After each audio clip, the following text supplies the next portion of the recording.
না মানে সেসব তো আমি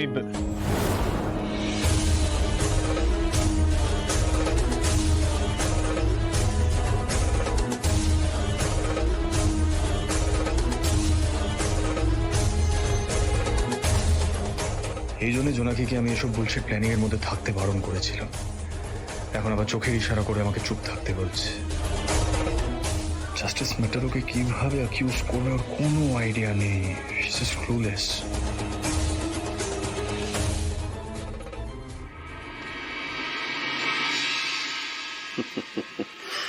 দেখেছো শালা বাবু, সবাই কিরকম চিড় বেরিয়ে উঠেছে।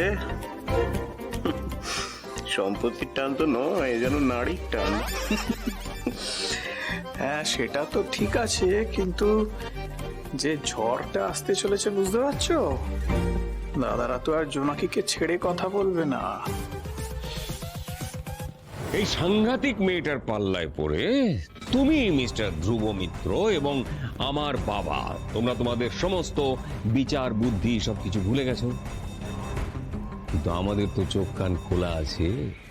তোমরা দুজনে বুঝতে না পারলেও আমরা বেশ পরিষ্কার বুঝতে পারছি যে এই মেয়েটা আমাদেরই পরিবারের ঘাড়ে চেপে বসে আমাদেরই ঘাড়ে কোপ বসাতে চাইছে।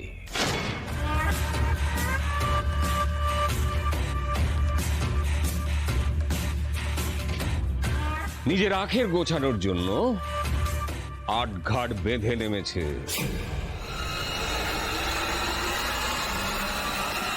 কিন্তু আমরা তো সেটা হতে দিতে পারি না। আর তোমাকে এই মেয়েটা কেন বেছে নিয়েছে জানো? না না না না, আমার বাবা মার কথা রাখার জন্য নয়, তোমাকে বেছে নিয়েছে ও নিজের ক্যারিয়ারটাকে সিকিউর করার জন্য।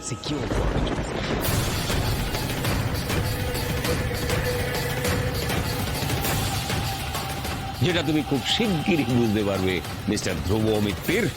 দাদা দেখো দেখো দেখো, কিরকম নির্লজ্জের মতন দাঁড়িয়ে আছে দেখো। কি ভেবেছিল জোনাকি বিশ্বাস? হ্যাঁ, তলে তলে সবটা তুমি গ্রাস করে নেবে আর আমরা চুপ করে বসে থাকবো?